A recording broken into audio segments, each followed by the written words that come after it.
And we are live. What's going on, YouTube Live? It's your boy, Billy Wroe. Today is Wednesday. I'd like to welcome you to the first row. If it is Wednesday, you should already know what that means. It's time for the Wednesday word. That's Wednesday word. Jumping straight into it, tonight's topic is focus. As always, I like to say what I mean by my topic. The topic focus is pretty straightforward. What I mean is focus. And what I mean by the focus is actually, to be a little more detailed, is that in life we have so many distractions that are pulling for our attention. We're going to say vying, competing for our attention. And what this topic focus is really about becoming intentional with two critical things, our time and our energy. Because when we take those two resources that we have, our time and our energy, our time, you spend it, it doesn't come back. Your energy, you spend it, but it takes time to replenish it. So our time and our energy, when I'm talking about focus, is those two key areas about our time and our energy, how we use them to intentionally pursue and direct them towards our goals, our desires, and our dreams. So that's what I mean about the topic. Tonight, I got top three tools that I selected from the tools that I used while was coming up with while creating this content. I got the top three that I want to bring to the table on what I think will help in assisting not only you, but also me in the world of focus. So I hope you're ready, jumping straight into it, going with tool number one. Tool number one when it comes to focus was choose your distractions wisely. And so it's funny because in the concept of coming up with focus, I was thinking about how to avoid distraction. And one of the things that I found is that in life, it is inevitable for us to, at some point, become distracted. So if we know we're going to become distracted, it's a matter of which distractions we choose that we're going to interact with, which distractions we choose we're going to give time to, and which distractions we choose we're going to give energy to. And so for me, what I've likened this to when I was really reflecting upon choosing distractions, I started thinking about my diet. And in my diet, I'm currently trying to, eat healthier, make sure I'm getting certain vitamins, certain nutrients, and lose some weight. So while I'm doing these things in my diets, there's times where I go off the reservation, where I might want a donut, or my best friend comes into town and we go to like 3 different restaurants that have amazing food, but it's highly caloric. So what I found is, though, in this dieting realm, is that it's okay for me to, at times, not all the time, not every day, because then you're not really on a diet, but it's okay sometimes to say, you know what, I'm going to go and have a donut. I'm going to have a slice of cake. I'm going to have whatever treat I want to have. As you can see, with me, it's typically sweets. It's okay to do that. However, what I found is that sometimes I'll go to do that and I'll start eating whatever it is I think I wanted to eat. And if I'm maybe somewhere new, or I find while I'm eating it, like I'm not really in the mood for it, or it's just not good, I stop and I say, you know what? This isn't worth the calories that I'm going to consume and have to burn off, because it's not giving me the result that I was looking for. And so I stop, and typically I'll throw it away or whatever it may be. But I started comparing that dieting behavior to being willing to identify, hey, I'm off the reservation or I'm off track, to be able to identify that and say, you know what, it's going to happen from time to time that I'm off track. I don't plan on eating barn and barley and all those other healthy foods, quinoa and everything else. I don't plan on eating that every single day. So there's going to be times where I'm off track of that. And just like with focus, with our goals, with our dreams, there's going to be inevitably times that you're off track from that. Now, sometimes those distractions will be rightfully so. Like if you have a loved one who needs your attention, or if you yourself are sick and need to recover, sometimes those distractions take place, and those are rightfully so going to be distractions that happen that more than likely you're going to have to dedicate time and energy to recover or to take care of the loved one. However, there's other ones that are very small, from when it comes to, like, maybe instead of sitting and studying for 30 minutes or studying for an hour, you take time to watch TV. You take time to read a book that you really wanted to read, or that you had kind of walked away from but want to go back to. You take that moment, and it's okay to choose that distraction as long as you're choosing it wisely. Now, the trick is this: there's times where you can choose a distraction, but there also has to be times where you're willing to put on blinders. So there's a story, if you've watched, I forget which Wednesday word it is, but there's a story about horses and blinders, how blinders for horses are great for races, but they're not great for life. And I've really thought about that story. For humans, it's bad to kind of go through life with this tunnel vision, not really paying attention to your peripheral vision. However, there are moments in life where you do need to bring the blinders up and say, you know what, I'm not going to be distracted by the right or by the left of me. I'm going to be focused on the particular goal. And it might be for a lap. It might be for a 30-minute period, an hour long. But these segments of having blinders are absolutely okay. And it will actually help you decide when it is appropriate to pull the blinders down, and when you can start choosing a couple of distractions to alleviate pressure, to alleviate tension, to alleviate, I keep saying alleviate tension, and to really give your body the time to decompress from the stresses that come from pursuing our dreams. So that was the very first tool, is choose your distractions wisely. Again, they're going to come up in life. So if you find yourself at a party that you really don't want to be at, and you know there's something that you could be doing either to build your dreams, build your goals, hit your targets, then it's okay to say, you know what, this really isn't the place for me to be. And there's been times where in my younger age where I'd be out at a club and I'm like, you know, I really thought I was in the mood to dance, and I thought I'd be in the mood to be out and about. And I really don't want to be around this noise, and I don't want to be around this environment, and I'll leave and go home. I'm not like, oh, well, you know, I got to be here until 2:00 so I can close it out on the dance floor. No, I just leave and I go home. And that's time that at that point in time, I was able to give back to either my family or give back to my rest, whatever it may be. So be willing to choose your distractions wisely. And if you find yourself in a distraction that you did not choose wisely, be willing to walk away and say, I'm not going to take those calories for this distraction. That's tool number one. Tool number two is our results shed light on our focus. And I really could say our results shed light on our true focus. So we may think that we're focused. For instance, right now I am looking directly at the camera. So I am focused on the lens of the camera.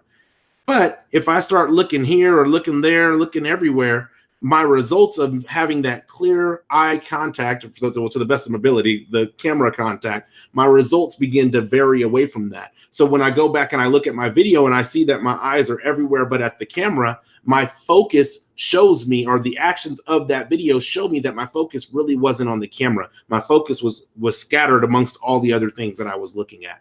And so part of this tool as well is that understanding that the reason I say our focus sheds light, it doesn't necessarily mean that, the reason I say our results shed light on our focus, it doesn't necessarily mean that just because you were focused on something and you achieved or didn't achieve the results that you were seeking to achieve, it doesn't mean that, oh, well, your focus must have been elsewhere. Sometimes your focus is on the particular target, and your hypothesis or your theory is inaccurate, so you end up with a result that you didn't intend. But there is a difference between what our intentions are, and there's a difference between what the outcomes that we get. So an intention, we may have a focus where we're focused on our targets and we intend to do X, Y, Z. However, we receive an outcome that doesn't produce that because our theory was wrong. Now, other times we may have outcomes come about that will show that our intentions were not to focus on our target. So we'll use academia for this, where, you know, let's say you have a history test that you're studying for, or that you need to study for.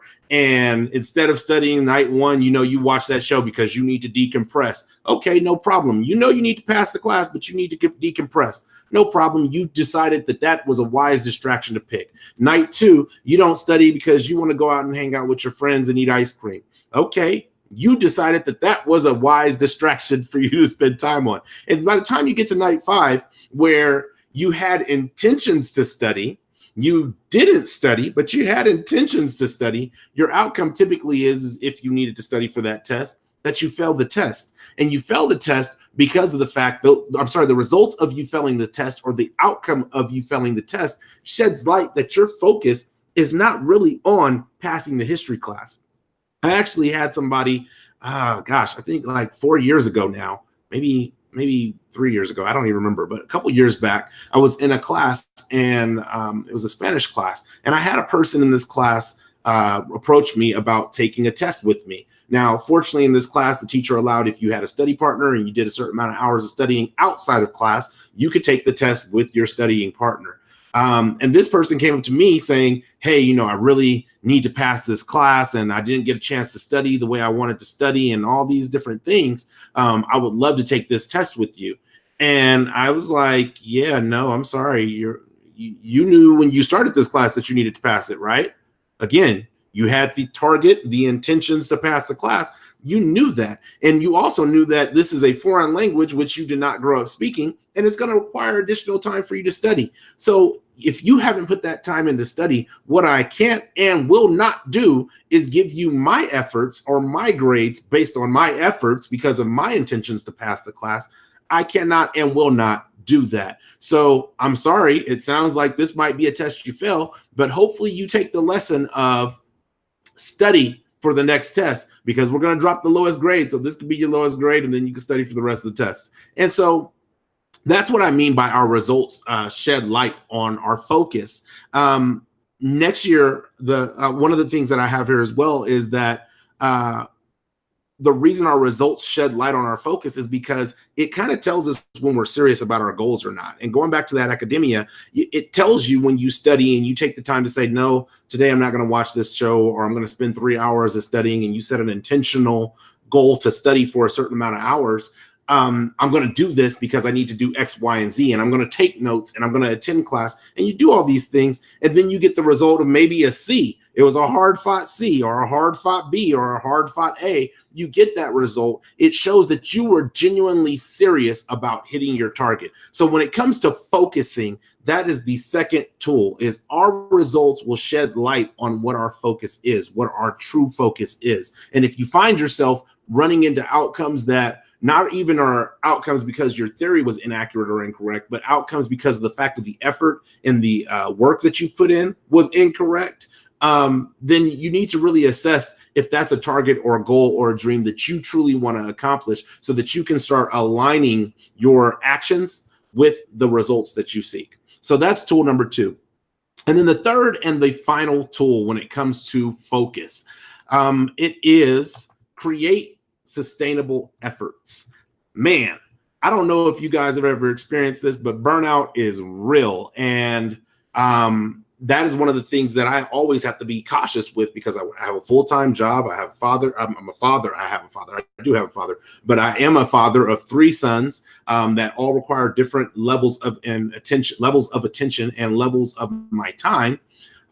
So because I have these different things, I have to make sure that I don't allow first row, because those are higher priorities than first row to me. I don't allow that first row work that I have to do in order to hit my targets to cause me to fizzle out and cause me to burn out. So that's what I mean by create sustainable efforts. Some people are like, oh, I'm going to be hyper focused. I'm going to take the next year and I'm not going to look at anything but focused on my goal. And that's cool if you can do that. However, some people are not built that way to be able to just put their head down and run through everything for 365 days. They can do it in small spurts, but they can't do it for a sustained period of time. So this is why I say create sustainable efforts. Efforts that are sustainable are really based on your ability, not based on some formulaic equation that I could say, oh, if you put X amount of time in, you get X amount of effort. No, there's no formula here. It's something that you know within your capabilities that you can sustain. Now, I don't mean stay in your comfort zone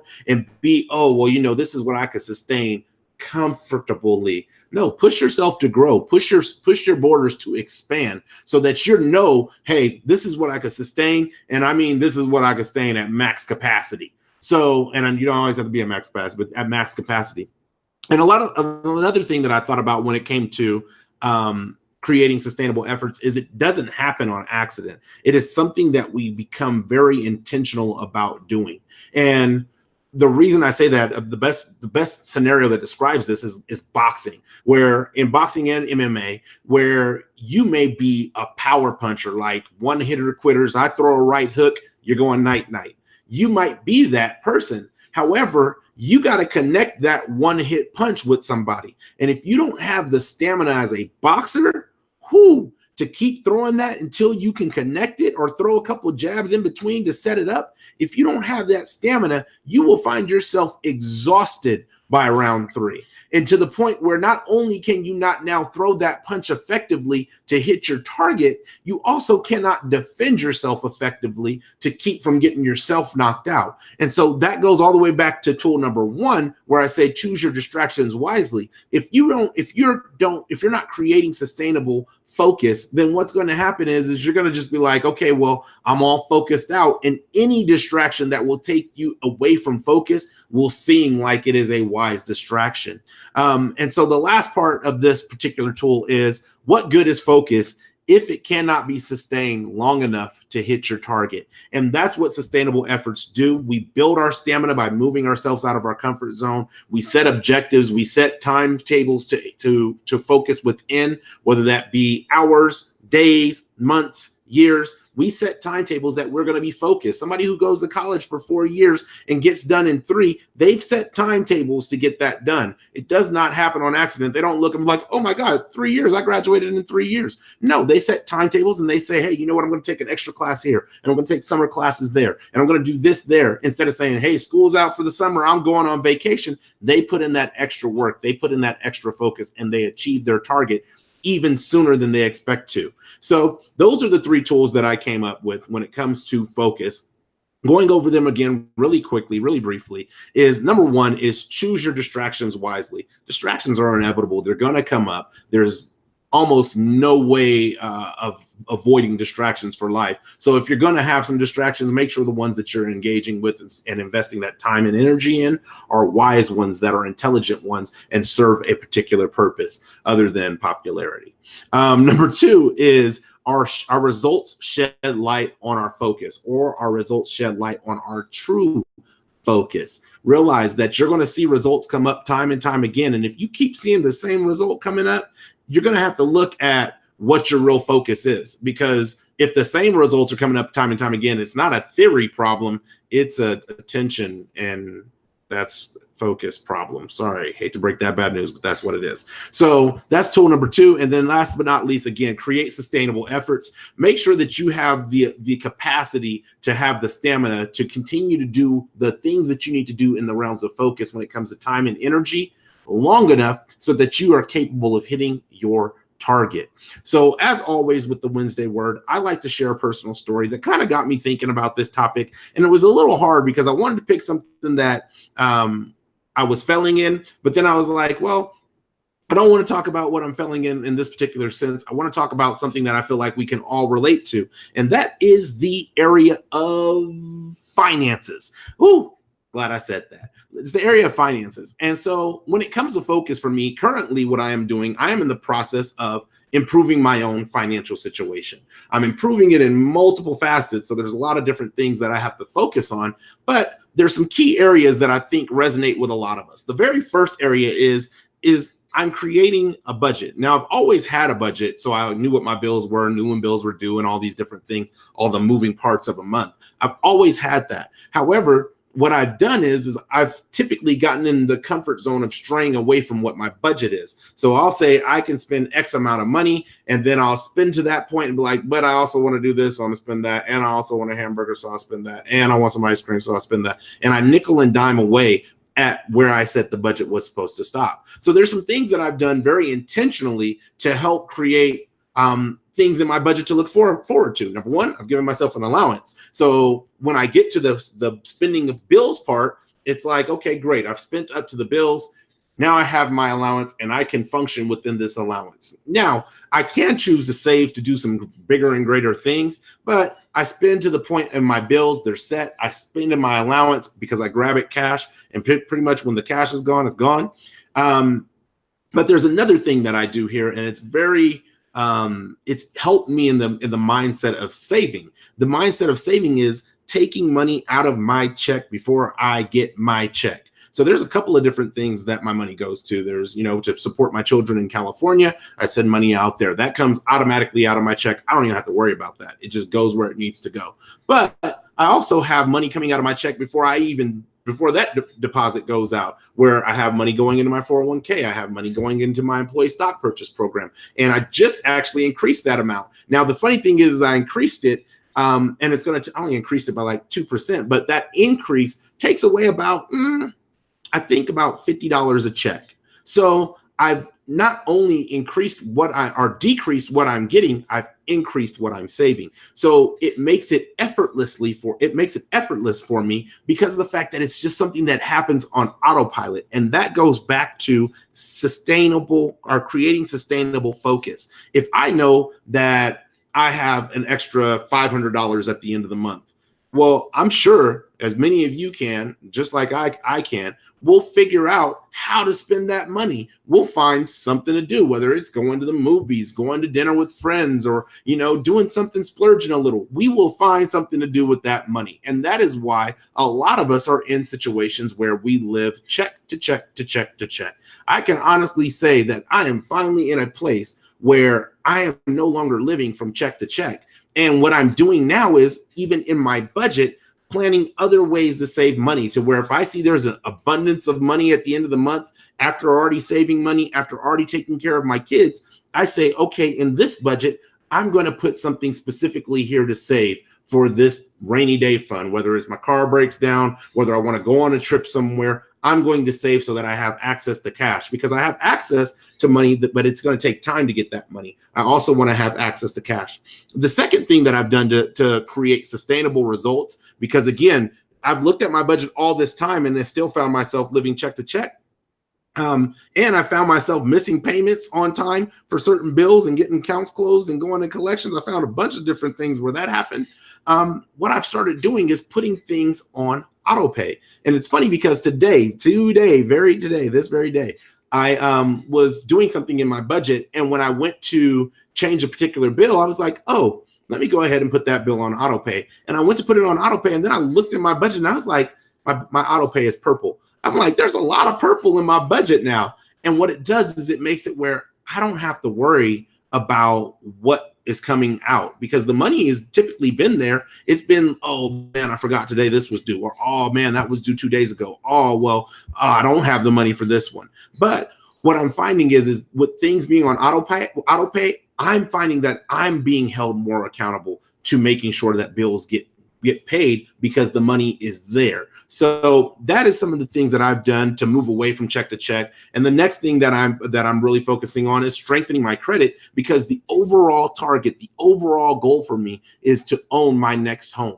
And so if I want to own my next home, I need to have a strong financial foundation. I need to have a strong credit report or credit score. And then I need to make sure that it doesn't become overwhelming and that I can sustain the focus that I'm able to maintain in this apartment currently. So that is the story that I want to share with you, really about improving the financial situation that I'm in, getting to the place where I'm choosing the distractions that I'm going to engage with. However, those distractions have a budget. Just it's a cash budget. And when the cash is gone, the cash is gone. I think that honestly, the rest of 2019 and into and throughout 2020, it's going to be a really good year financially. And I'm already looking at things in 2020, the foresight, so that I can start conditioning now. I'm looking at things in 2020 that I can start paying off even faster than the initial time frame that they're expected to be paid off. So this is what I think is a very good example of focusing on something that you say you want to hit. If I find that at the end of this year or next year that I'm living from check to check again,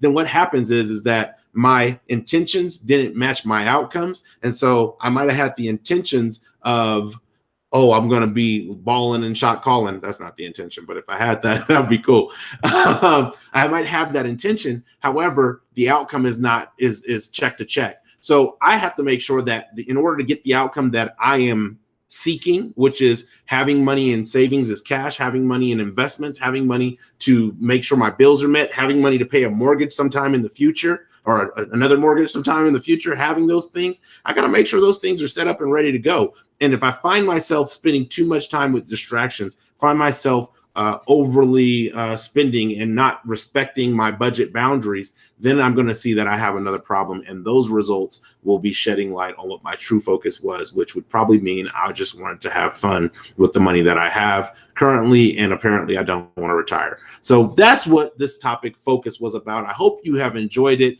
For those who are watching in the live, thank you for rocking with me in the live. For those who are watching via the replay, definitely appreciate your love and your support on the replay. if you would love, we would love to have you guys engage with us with all of our content, whether it's keeping it real estate, first row intersations, first row Wednesday words, whatever it may be. We would love to have you guys engage with us in our content, whether that's live or via the comments after the replay is up and running. So the next time, actually, though, that we will be live for the first row will be Tuesday, June 18th.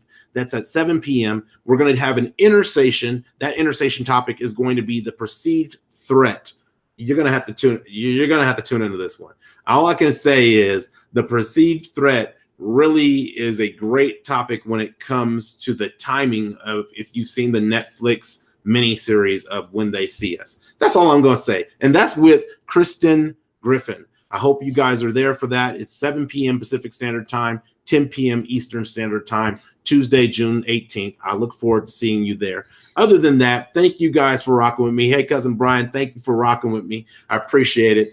Thank you guys who are also watching for rocking with me tonight. I really look forward to the next things that are coming in this month, or for the rest of this month on the first row. I hope you guys have your first row seat reserved, because it's always reserved for you. Just come and fill the seat. Other than that, if you like this video, please share it. If you share this video, please like it. Do not forget to subscribe to the first row so you can be notified when we are live with live content, and you can participate and engage with the content as well. But other than that, thank you guys for tuning in. One love, peace, and God bless.